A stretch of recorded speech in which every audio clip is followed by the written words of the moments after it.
Dans la fraîcheur du Gros Morne, sur les hauteurs du quartier du Maine, situé dans le grand nord de la Martinique, nous découvrons le chalet Bocaille de Rosemarie Milon.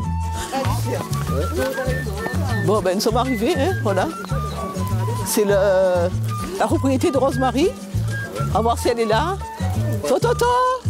Mariée et mère de 5 filles, Rosemarie est une retraitée très active, passionnée par l'agriculture, la culture des légumes locaux et la plantation de fleurs. Présidente de l'association Cœur d'Île, elle valorise notre patrimoine autour des chanter Noël et de vivre ensemble. Son activité professionnelle était tournée vers les personnes âgées qu'elle accueillait avec amour et dévouement à son domicile pendant plusieurs années. Aujourd'hui, nous partons à sa rencontre, à la découverte de son jardin créole et de ses diverses activités.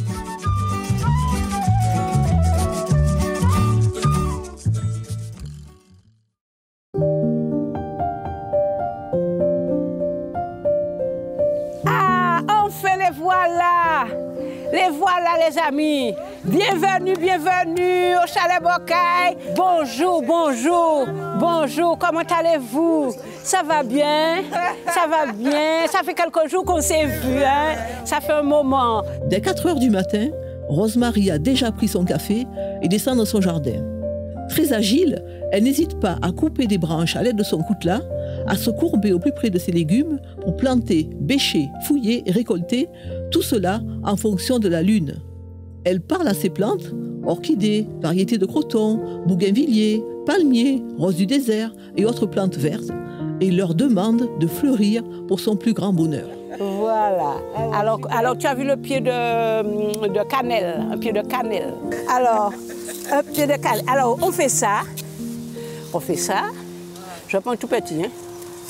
On fait ça.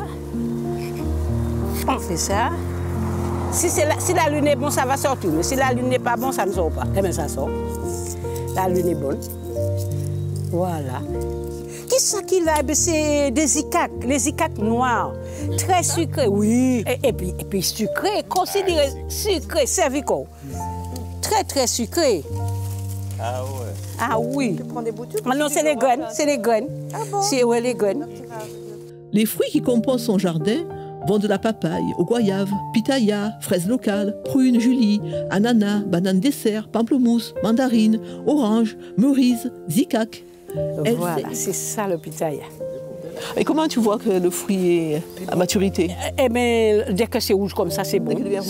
Dès que ça devient rouge comme ça, c'est prêt pour déguster. Elle sait également féconder les fleurs de ses plants de vanille dont elle est très fière. Voilà, oui, il y en a, voilà une. Ce sont les gousses? Ce sont les gousses de vanille, tiens-le. Ah, d'accord. Voilà, ce sont les gousses de vanille. Là, c'est une belle gousse, hein? Voilà, une belle gousse. Vers novembre, on va le cueillir. Et ça reste vert? Ça reste comme ça, et après, tu vas le mettre dans un tissu noir pour que ça puisse rester humide. Et puis là, c'est là que ça va envoyer le bon parfum de vanille. La fleur de la vanille, elle est blanche. Elle est blanche. Alors, on écarte l'intérieur, et puis il y a toute une affaire, il faut qu'on le pèse comme ça, de faire entrer le petit... Pour féconder. Pour féconder la fleur de la vanille. Poivre local. Ah là, prends l'odeur. Tu vois? C'est du poivre. Alors, comme tu vois, en Martinique, on peut faire notre poivre. Alors, je te fais voir le gros café. Ça, c'est un pied de café. Si la culture de la vanille, du café et du poivre a pratiquement disparu, Rosemarie entend poursuivre la tradition et transmet ses connaissances aux enfants et aux adultes de passage dans son jardin. Alors ça devient rouge comme ça. Et ça devient rouge comme ça? Oui, ça devient rouge comme ça. On peut cueillir le café et le faire sécher, le faire moulu, et puis c'est notre café local. Alors quand on a pris le café comme ça, quand c'est rouge, on l'a cassé, on l'a mis un petit peu en sérin, on le met un peu de sang dessus. Toute cette petite glu qui est dessus est sortie. On va le mettre à sécher.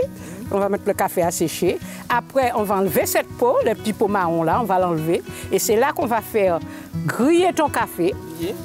Tu vas faire griller ton café. Et au café grillé, qui ça? Au café grillé, le tesson. En contrebas du terrain, on peut apercevoir un champ de racines, d'achine, patates douces, choux durs, ignames et de belles feuilles vertes.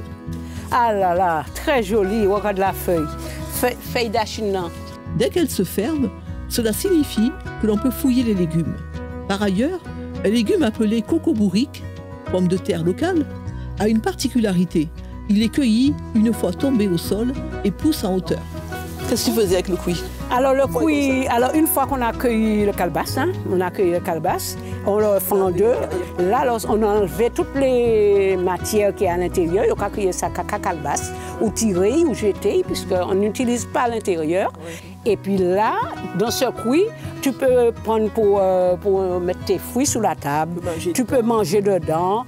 Boire de l'eau aussi. Voilà. Et puis, salé poisson. Salé poisson. Voilà. Alors, ce sont des choses qu'on ne doit pas abandonner, puisque c'est bagage pays, c'est bagage pour nous. Aïe, aïe, aïe, papa. Papa, il y a beaucoup de petits là. Ouh. On va leur donner à manger. Bonjour les canards. Voilà. Oui, là. Rosemary aime également les animaux de basse-cour. Elle élève des poules, des canards, des oies et met en vente les œufs frais. Les animaux sont nourris une fois par jour de légumes du jardin, choux, bananes vertes, papayes, purina, maïs. Alors qu'est-ce qu'ils mangent les canards? Alors les canards mangent beaucoup de bananes, les bananes crues. Vertes comme ça? Oui, oui, les bananes vertes. Si c'est mûr, ils le mangent. Ouais. Mais vert aussi. La peau avec tout?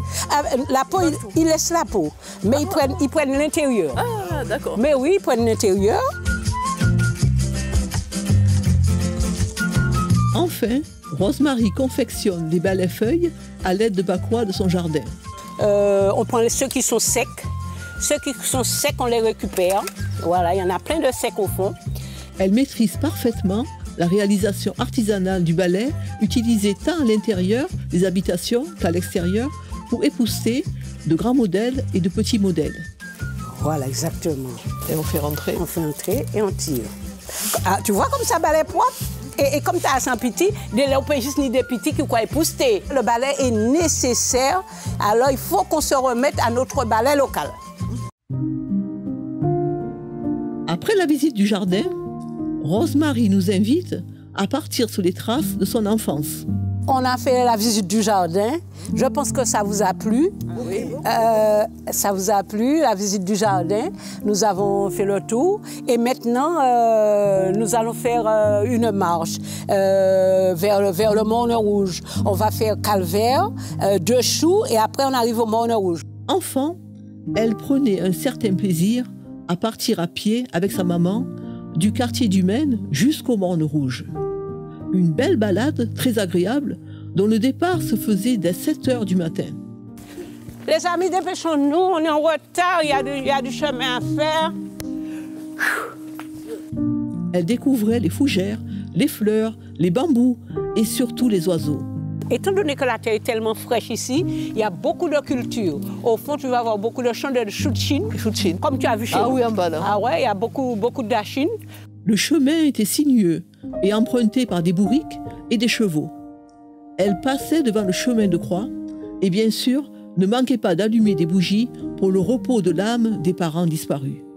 Lorsqu'on fait le chemin de croix, qu'on va voir le Christ, il y a beaucoup de monde ici. Le vendredi saint, nous sommes au calvaire. C'est le calvaire, c'est le Christ, Marie, maman Marie est là pour nous aider, nous éclairer, nous donner la force et le courage, ceux qui ont la foi.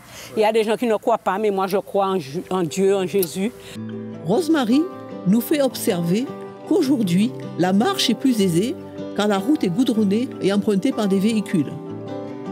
Une fois arrivée au Morne Rouge, elle se désaltérait à la fontaine, se lavait les pieds endoloris et dormait dans la fraîcheur de l'église après avoir revêtu leurs vêtements de messe transportés dans un petit sac. Le pèlerinage commençait le lendemain. Alors je vous remercie les amis d'être venus pour faire cette marche. Je pense que vous êtes satisfaits. Oui. Vous êtes satisfaits de la marche. Et ça ne fait que du bien de faire la marche Gros Morne Rouge. Et c'est quelque chose qu'on va renouveler, que vous allez pouvoir en parler. La marche, et puis il fait frais, il fait bon. Aujourd'hui, nous avons eu la chance, il n'y a pas eu trop de soleil. Alors c'était...